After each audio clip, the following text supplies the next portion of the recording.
কবরে সবচেয়ে বেশি আযাব হয় কিসের জন্য জানেন?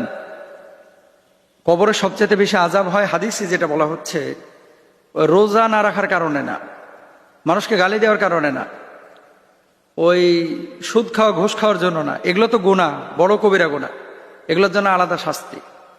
কিন্তু কবরের অধিকাংশ আযাব হয় আকসারু আযাবিল কবরি মিনাল বাউলি।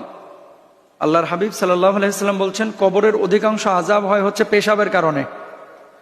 ওই যে পেশাব করার পরে আপনারা অনেকে টিস্যু পেপার ব্যবহার করেন না, অনেকে তো কুলুপও নেয় না, পানিও দেয় না, ওইভাবেই কিন্তু মাশাআল্লাহ মেশিন নিয়ে দাঁড়ায় যায়, পরে পুরো প্যান্ট ট্যান একেবারে মাখায়া যায়। অনেক ভাইয়েরা আছে কিন্তু এমন নাপাক, দিনে 7 বার যদি আপনি পেশাব করেন আর প্রতিবার ওঠার পরে যদি 6-7 ফোঁটা করে আপনার প্যান্টে লাগে, আপনার গা দিয়ে তো ছাগলের পচা গন্ধ বাইর হবে। এরকম অনেক মানুষ কিন্তু আছে। তো বি কেয়ারফুল। কবরের সবচেয়ে বেশি আযাব হয় কিন্তু এই পেশাবের ছিটা প্যান্টে লাগার কারণে। এটা আমরা অনেকে জানি না। সপ্তাহের কোন দিনে